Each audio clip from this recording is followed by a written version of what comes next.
And we are on. There we go.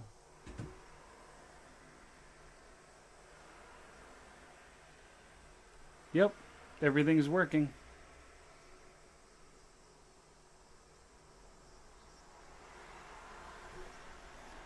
Just check this out here.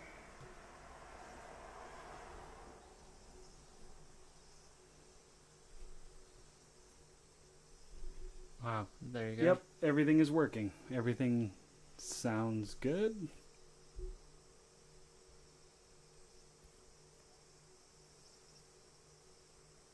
All right, well, let's make sure this here is working. Yep. YouTube is working. Wow. Yep. There you go. YouTube is up.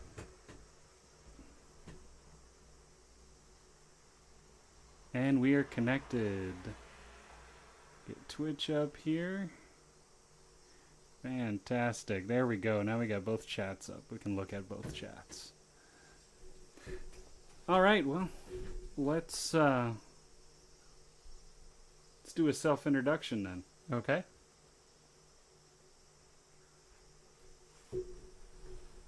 After you. Well, hi. Welcome to the 4T podcast. My name is Brian. And my name is Austin. And we are veteran ALTs here in Japan. I've been here for 7 years myself. And this is my 10th year here in Japan. So we're not necessarily experts on the topics we're talking about, but we've been here long enough to know exactly how things work. Right.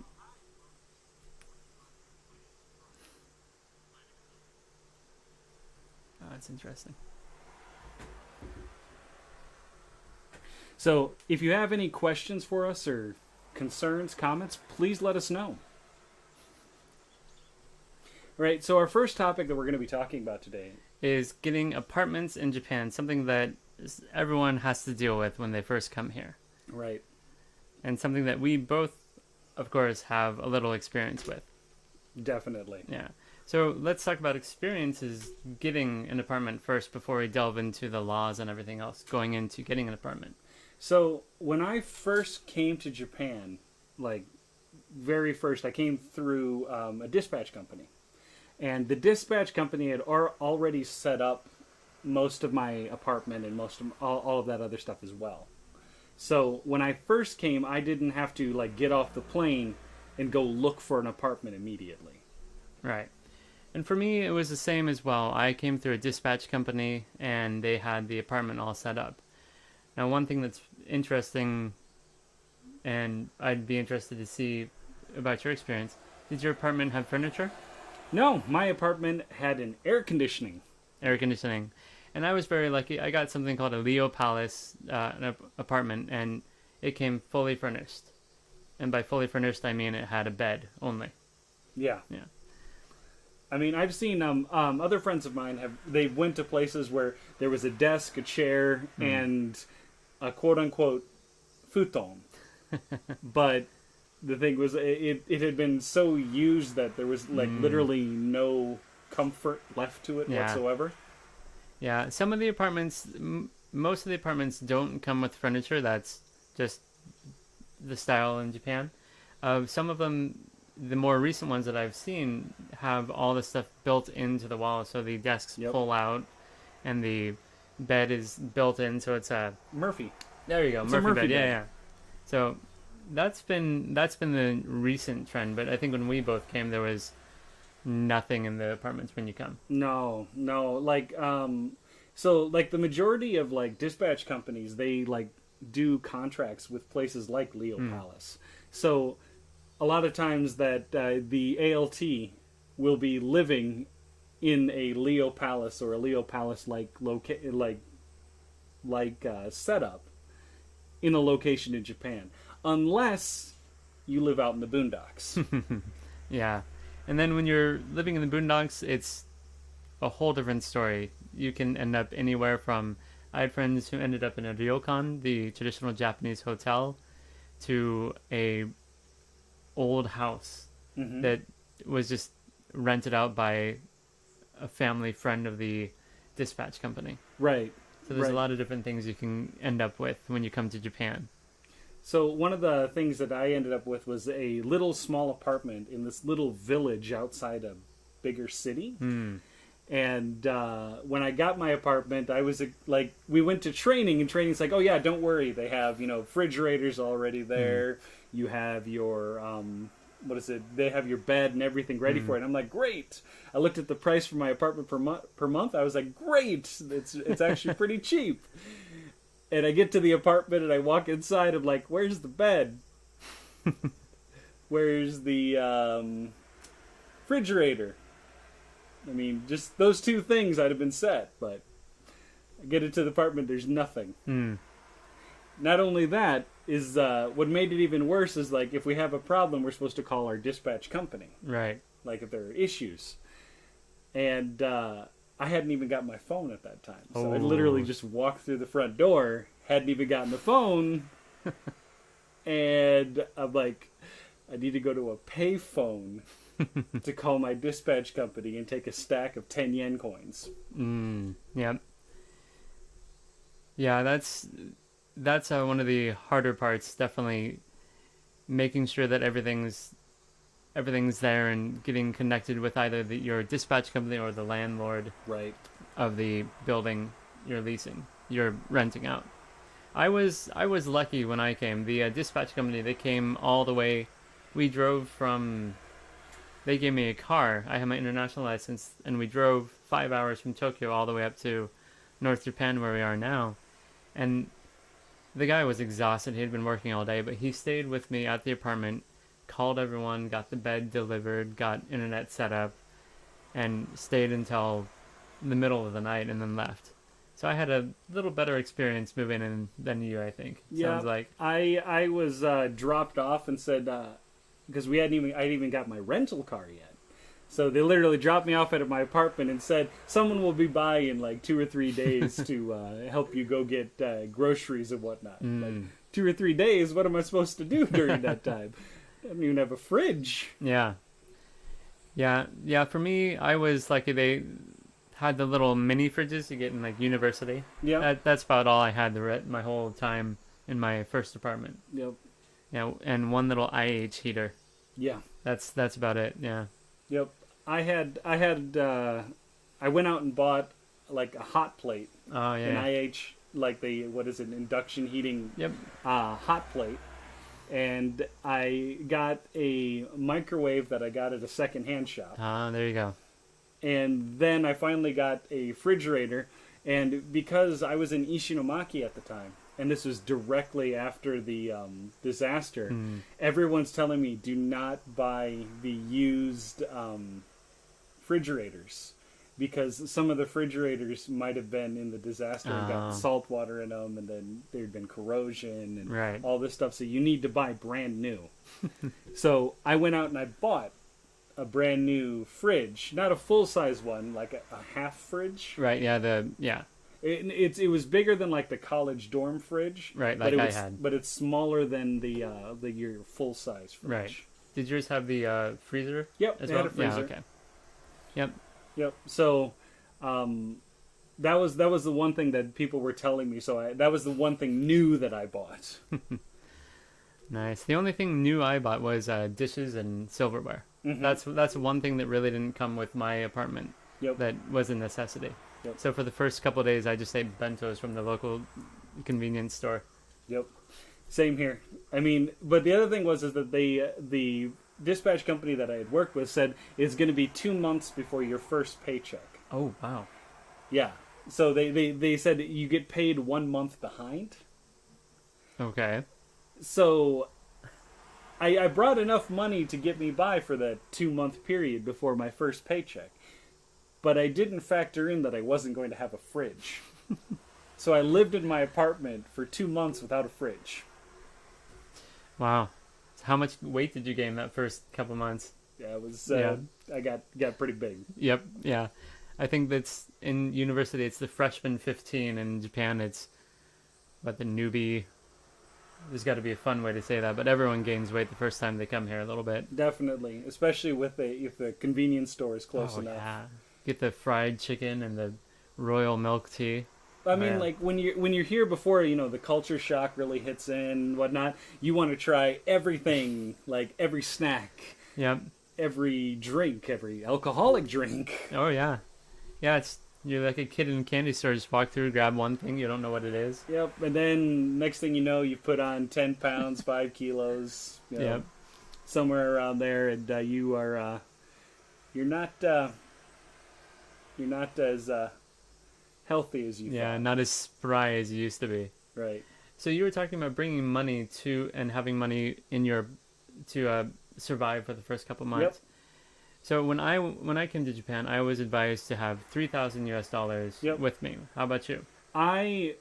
They told me that the average person usually brings about 3 grand, Yeah. but I know how to be super cheap, and I usually am a little bit more frugal than their average person. So I ended up bringing about I think a little over 2,000. Okay.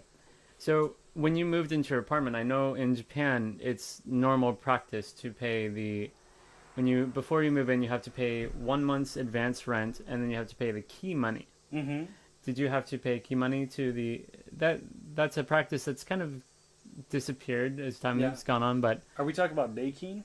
I think so, yeah. I think that's a because there's Japanese. security deposit. There's security deposit. Right. There's Daikeen, and then there is the what is it? There's another fee. I can't remember what it is. There's too many fees, yeah. Yeah, Yeah, I think it is Reikin, yeah. yeah, The goodwill money to the landlord. yeah. It's basically giving your landlord a 1 month's rent extra money, so that you seem more trustworthy and won't leave your apartment. The way I kind of put it, it's like the mafia. That's protection money, pretty much.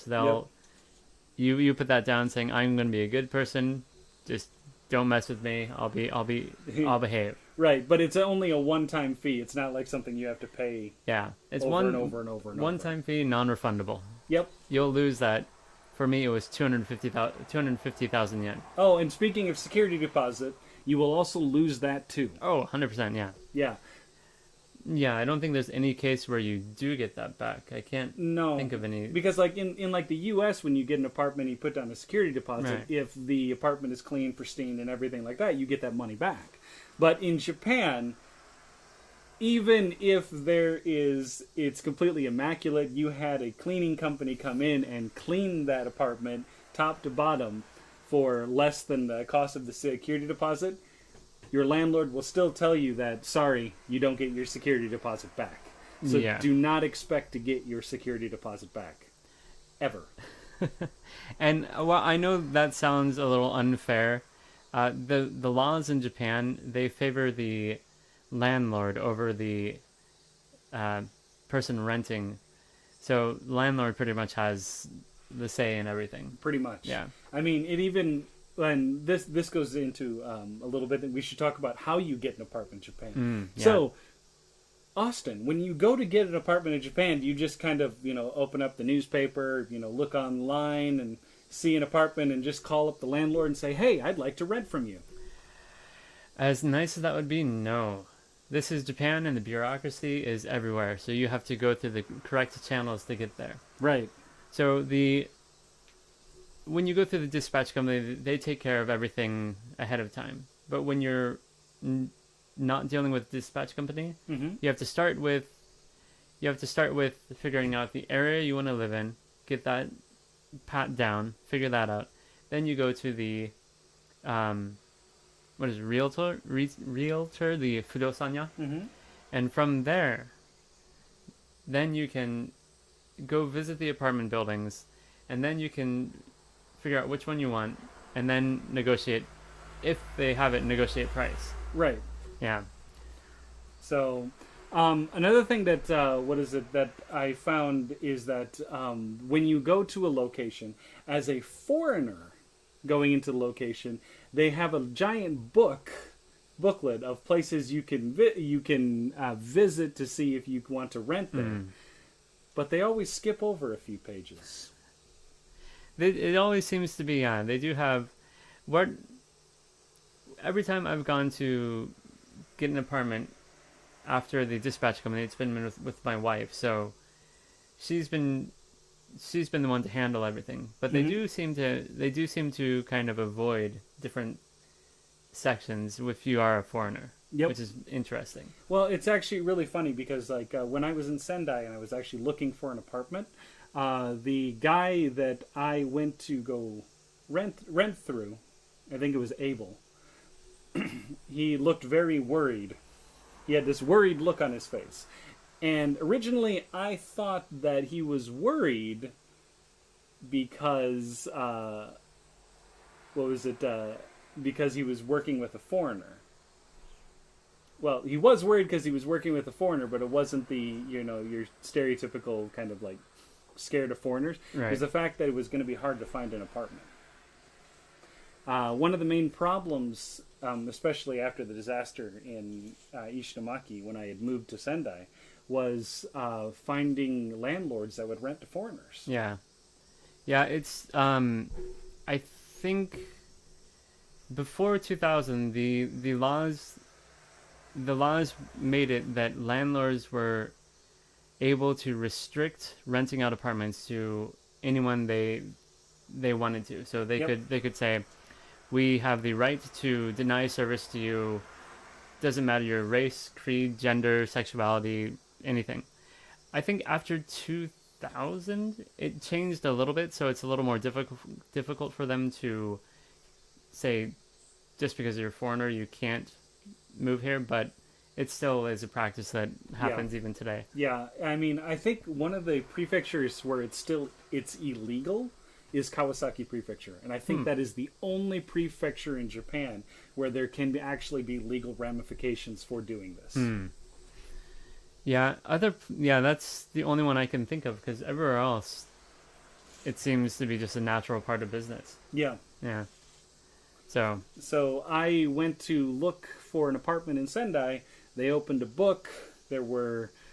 Showed me 8 different apartments, and he's like, "All right, I need to make some phone calls." And he's like, "Give me your top 5." I said 1, 2, 3, 4, 5. Called every single one of them, and all of them said we don't rent to foreigners. yep. Yeah. Yeah, that's a difficult part. Yeah, and one of the things that was really interesting is I think that they are what they legally have to do is give the reason why.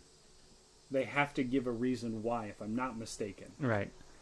Like they can't just say no foreigner. They can't just say no foreigners, but they have to have like a quote unquote legitimate reason why. Yeah, they have to justify it. They have to have. I don't remember the legal term, but there has to be a justifiable reason why they wouldn't rent to a foreigner.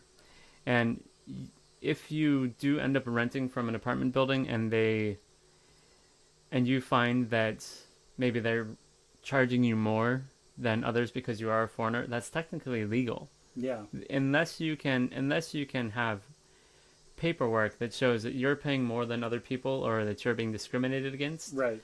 there's nothing you can do about that. And even if you do something about it, you have the paperwork. There's really nothing that the apartment buildings or the people will do. Right. Generally speaking, they will find a way to take care of the legal ramifications outside of a court. Mm-hmm. I think generally a court case, people hate to use lawyers. Yep. So it's a local dispute between a landlord and a renter can take up to 300 days to fix it, and with all the money that's spent between those times, it's not worth going to the court for that. Right, and the other thing is that if you do go to court in Japan, whether it be for a civil suit or for something like that, what'll happen is the depending on who wins the civil suit, whoever drug out the court case for the longest actually has to pay a certain amount of money. And depending in if, let's just say, the landlord was in the wrong, usually they have to pay like a 10% plus on top of however much money they were supposed to give back for each subsequent month that you had to pay. Right. Yeah, but even then, the laws are so skewed in their favor. You'd be hard pressed to even Right. you get that from that. Right. So And a lot of times, like, the lawyer will literally tell you whether it's worth actually going to court or not. yeah, and that's another whole story. Trying to find a lawyer, really, Yeah. a lawyer that's willing to take on a foreigner's case. Yep. It's rare. It's very rare because usually, like, the conviction rate in Japan is at 98%. Is that what it is? Pretty much. Wow. Almost every conviction, like most conviction cases in Japan, are about 98%. So unless it's a sure win, Yeah. he's not the lawyer isn't going to take it. Yeah. Yeah, so that's one part about having the apartment you got to be careful of. Not to, if you're going to dispute with your landlord, just know that the laws are in their favor and they have all the rights in the world to just let you go, kick Yep. you out if they want to. Yep, definitely. Yeah. So we should talk about moving. Yes, there you go. That's a good one. So, moving into apartment. So that's when you first come to Japan, the dispatch company, if you come through a dispatch company, will cover all of that. Mm-hmm. What if you're not coming through a dispatch company? How do you move in? Do you know if you're moving from one apartment to another apartment? Mm-hmm. What's the procedure? There's an actual social procedure to Yes. the moving. So Go for it. one thing you have to. There's so many steps involved. You have to not only tell your apartment mates that not people you're living with, your neighbors, that you will be moving, you'll be making noise, you'll be packing boxes, going up and down the stairs. A month ahead of time, you also have to go to the apartment you will be moving into and introduce yourself and say, we'll be moving in on this day, and sorry for all the noise, and bring gifts and all that. Yeah, but don't forget that you not only have to bring gifts to your new neighbors, you have to give gifts to your old neighbors at Yes. the same time. Yep. So it might cost you more in gifts than it does to actually move. Oh yeah, there's no doubt about it. Now if people actually do that, that's another story.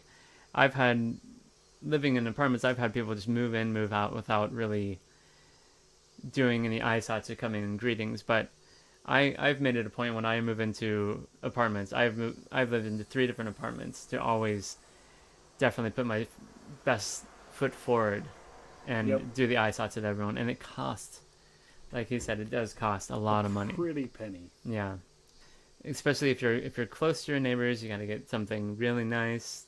Even if you're not close to your neighbors, you gotta get something for them: a bottle of sake, rice, towels. I get a lot of Yeah. towels in Japan. Yeah, well, I mean, they're usually really, really cheap. No, true. seriously, no. Yeah. They're usually really, really cheap, and there's kind of that social understanding that you have to bring a gift. So if someone gives you a towel, you're like, gee, thanks. You've completed your social obligation. I think towel is a default thing. It's you can just go to any store and they have them in boxes or they're set into their origami Yeah. things and they're super cheap and just give it to them and by the end of 10 years you have a closet of nothing but towels.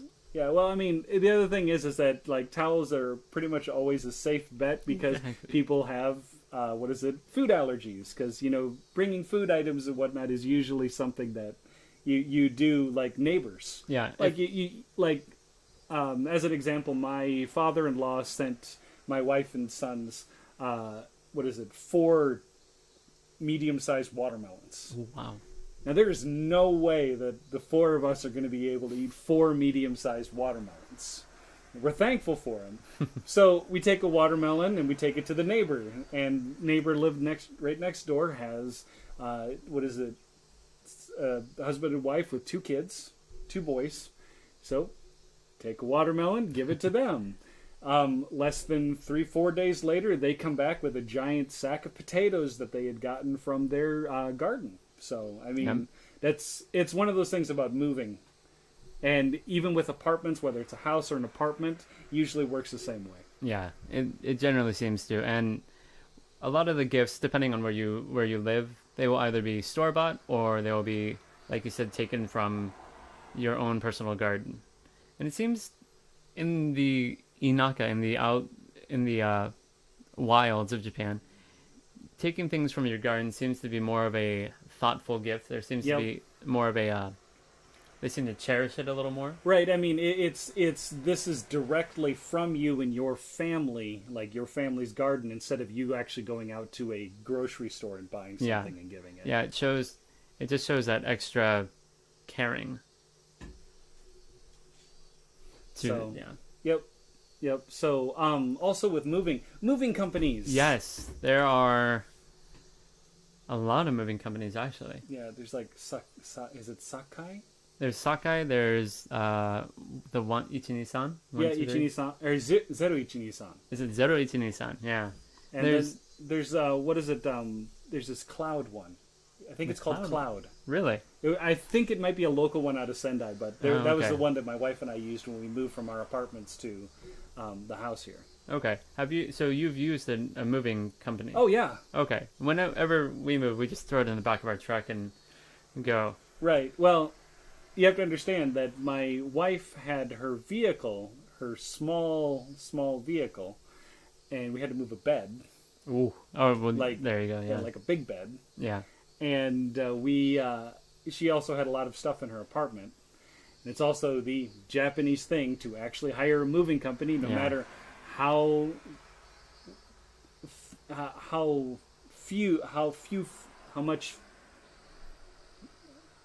few your furniture Yeah. How few items you actually have? yeah Yeah. you actually have.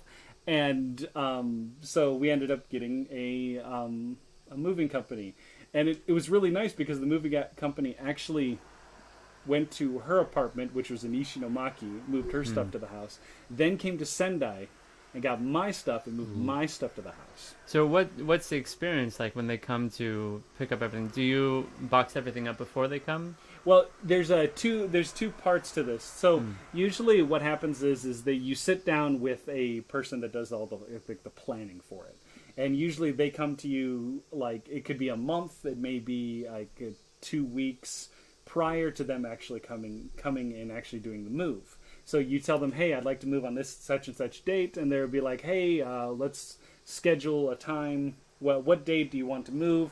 Like, we want to move this date. Well, could you move this date instead, sort of thing. A lot of times they'll actually send someone to come out to an apartment or your apartment you're moving from, and they'll actually sit down and talk with you, and you'll do a whole contract thing. Oh, okay. Yeah, someone comes in a business suit and whatnot. So, I mean, it's really interesting. But one of the funny things about it is that throughout the year there are specific times in which the price for moving is extremely high Yeah. and extremely cheap. Yeah, I think I'm not sure about this. I think one of the highest times is in March or April, right? Right at the end, it's the last 2 weeks of March and the first 2 weeks of April. Right. And that revolves around the school year ending and beginning. The fiscal year. Fiscal year. So all the companies are moving everybody, all the schools are starting, basically everything that deals with the public and private sphere all start, like the fiscal year starts on April 1st. Right. Yeah. So everybody who has to move from job to job, or different from main headquarters to a branch, or teachers that have to move from one school to another, or anybody that is basically getting a job change, or they're getting rearranged inside their company, they're moving during that time. Right. Because they're not told that they're going to be moving until usually 2 weeks before. Sometimes it'll be a month, sometimes 2 months, but I've known people that have gotten a 2 week notice that, hey, you're moving from Sendai to Hiroshima. Jeez. Yeah. Yeah. That's not so rare. Yep. I've heard of that too. Yep. So, I mean, the funny thing is that these moving companies, the price jumps almost 5 times the amount. Oh wow. From the cheapest point to the highest point. Jeez. Wow. So to put this in perspective, when we moved from our apartment and whatnot, we moved in January. Hmm. So in January, We moved from what is it? Right around the 12th, I think, Okay. of January. So it's right after New Year's and everything. And we got talking with the person. They're like, "Yeah, no one moves during this time." So we're actually really looking for work. So we'll quote you a price of what was it, 4 mon For for Mon. both apartments, Very nice. one in Ishinomaki and one in Sendai. Which, mind you, that's like a 20-30 minute drive between the two of them. Yeah. And they said, yeah, if you would have gone and tried to do this in March and whatnot, yeah, it'd have been probably about 20 Wow. 20 Wow. mon, or 200,000 yen. Jeez. Wow. Yeah, but those prices don't really surprise me for No. the services here in Japan. Yeah. Right. Right. So the moving company, when they actually come in, you can choose from two different things. Either you can pack the stuff up yourself and they'll give you all the boxes, Oh, okay. or they could come in and pack the stuff up for you for a pretty hefty fee. I imagine so, yeah. Right.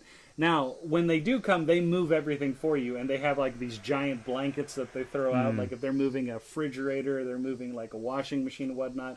They've got, or like a television. Right. They've got these giant blankets, and if they make any marks or they make anything like on the floor, anything like that, they are completely 100% liable for it. Right. Yeah.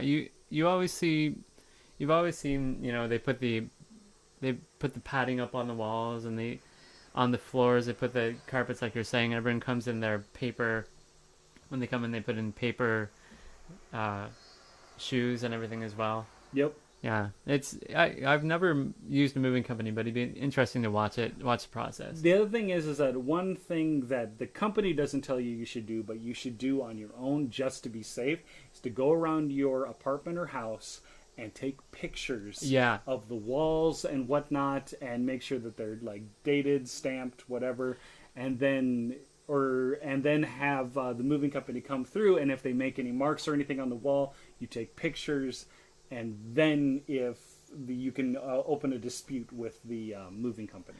Well, and that's actually a practice you should do with the apartments as well. Yes. That's something I was advised. So when I moved into my apartment, my first apartment, I went through with my cell phone and took pictures of every single wall, every single thing I could find. And then when I moved out, I took pictures of every single wall and single thing I could find. Scratches or whatnot. So if there was a dispute, and if they said, you owe extra money, I can say, no, I have it right here that it was here before. So that's actually a good practice to have for renting an apartment. Mm-hmm. Or renting houses as well. If you rent a house, that's a solid practice to have as well. Definitely. Another thing is that obviously every landlord is going to be different. So there are certain landlords that you may get that if you step on a board with too strong of like with your foot pressing on it too strong, you may get like a warning saying, True. never make a noise again, Yeah. or we'll kick you out of your apartment. So you learn to avoid that single board in your apartment. Yeah. Definitely. Every landlord is different. I think. I can't imagine that there's much of a general rule between the landlords of how you're supposed to do the business. It seems like everyone is different. Have you Yeah. ever heard of any laws any like unions or anything that they have to follow, rules that they have to follow? I think there's a certain like housing rules, like there can't be mold in the apartment. There can't be like what is it? Everything has to be up to code, Right? Like Yeah. electrical and everything. But when it comes to actually practices with tenants, Yeah. I haven't seen anything like. Yeah. Like it's one of those things. Like it's one of those things. Your landlord knows every rule, but the renter knows, or the tenant knows absolutely nothing. Yeah. It seems to be you kind of roll the dice with whoever you get, Yep. and if you're lucky, good for you. If you're not lucky, you're in hell for a little bit Yep. Definitely. until you can move out. Definitely. Yeah. Anything else you can think about we could talk about for apartments? I think one thing that might be interesting to talk about is construction on apartments while you're living in them. Oh yeah. Just the generally what happens and how Japanese construction on buildings seems to be a little bit different than other places. Yep. So when I was living in my second apartment, we had the 311 big earthquake, Yep. and I was lucky we didn't get any damage because we were up on top of a mountain, so it's pretty sturdy. Yeah. We got some cracks in the wall, and our pavement got just destroyed. So we got a notice. I think we got a notice 2 months in advance saying that on this day, for this weekend, people will come and to please move your stuff so they can fix all the pavement. Yep. So when the day came, people put up, even though they were just working on the ground, they put up the netting around the building Yep. to make sure that nothing would fly out and hit the windows or hit anything else. There's a two-part for the netting. There's also okay. The first part of it is obviously so that if stuff breaks off, it doesn't hit anything else. The other thing is that there's this whole thing about appearances in Japan, where when something is being renovated or something is being fixed, you want to give that shock and awe, that wow look behind it. Because if you come to Japan and you look at all this netting that they put around there, you can't see anything. Yeah, that's true. You can't see through it. If it was just for practical purposes, you would be able to see through the netting. But there's like, someone was telling me, it's like, oh, they're doing a renovation on this. They want to give it this cool appearance because there's going to be construction for a month and a half and people are going to walk by, hey, what's going on? All of a sudden the netting comes down. Wow. You know, if you don't live in Japan, you really just kind of think, what's the point? That's really stupid. But when you live here for so long and you know how Japanese people think, like presentation is everything, you want to have the have the pride and show their best face. That completely makes sense, and it's so funny. Yep. Wow. Yep. And going off just the netting and giving advance notice, when people will do sides of buildings as well, they'll put up the whole netting on the side and the scaffolding. And one thing in my apartment building when they repainted is that was really interesting. They put blackout. No, it wasn't blackout, but you couldn't see into the apartment, so they put blackouts around all the windows, so people looking in couldn't see, which was an interesting little addition that I hadn't seen before. Something that might happen in other apartments. I'm not sure. All right. Yeah. Cool. So, anything else you'd like to add to this? I can't think of anything.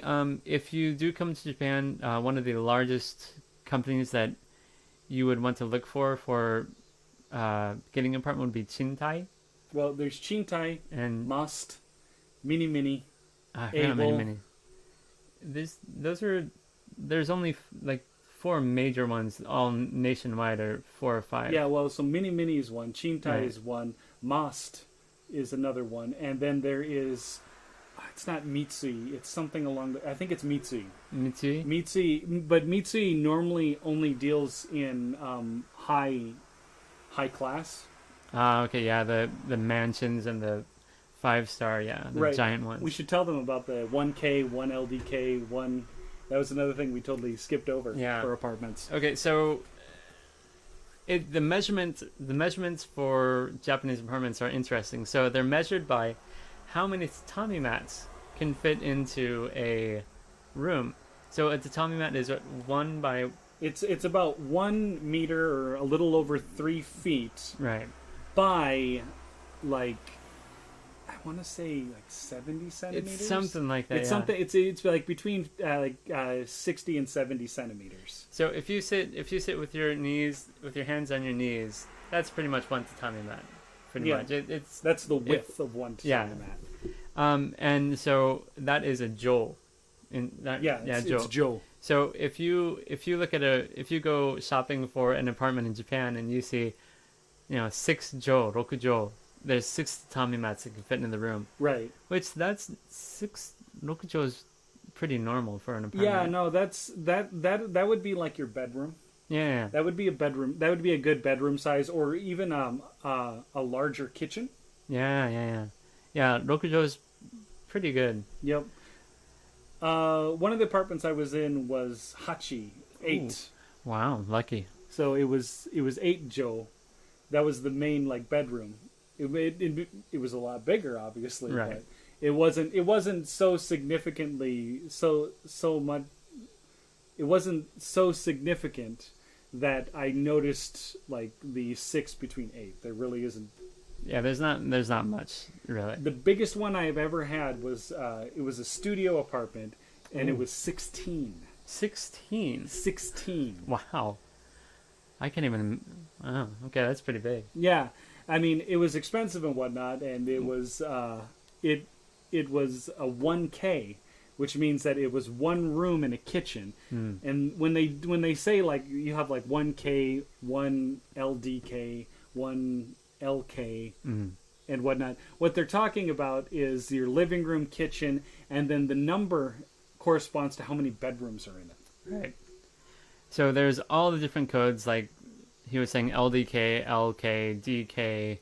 There's also a couple different ones that most people wouldn't deal with. There is S, which stands for special or something like that, which that would be for apartments, larger apartments, or the more fancy. Yeah, like luxury Yeah, apartments. there you go, luxury so like apartments. An S would be like a den or an office. Yeah. Yeah, and there's a couple different codes that most people coming to Japan, especially if you're just going to be an English teacher, you won't be dealing with. So Yeah. the ones to remember are L, D, and K. Living Yep. room, dining room, kitchen. Yep. And then there's the 1, 2, 3 LDK, and that refers to how many bedrooms are going to be in it. Right. So if you are actually moving here with a family, like you have a wife and like a child or 2 children and whatnot, you might want to look for like a 2 LDK. Right. Yeah. Yeah. For a single occupancy, 1 LDK would be perfect. Yep. Anything 2 LDK, San LDK would be good for a starting apartment for a family. Right. And if you're going to live in like what they call a 1-room mansion, that is technically a 1K, or like a studio apartment. Right. Yeah. And some of those mansion apartments, or what Japan calls a mansion apartment, they can be like that rokujo, like that really small room, and that'd be the only room, and then there's a kitchen and a bathroom attached to it. So Yeah. it's definitely something to look out for. Yeah. And when you're getting an apartment, sometimes you won't even have a living room or a kitchen, Yep. because it'll be, I don't know the name of it, but like it's a public.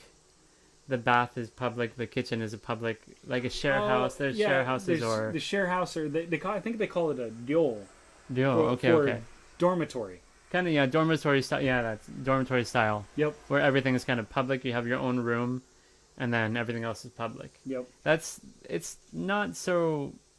It's pretty rare outside of big cities, but when you're inside a big city where, everything's super expensive, especially in Tokyo, Shibuya, and places like that, you'll have a lot of the dormitory style Definitely. housing. Yeah. Definitely, yeah. Yep. All right, but I think that's all we've got. Yeah, for I today can't for think of this anything area. else. Neither can I. If you guys have any questions, comments, concerns, you can message us or whisper us on Twitch. You can also, if you're on YouTube, you can message us on YouTube as well. We also have Facebook, Twitter, and our own webpage. And feel free to contact us there if you have any questions, comments, or concerns. Yes, anytime. And this is 4T Podcast, and we will talk to you later. Bye-bye. Bye.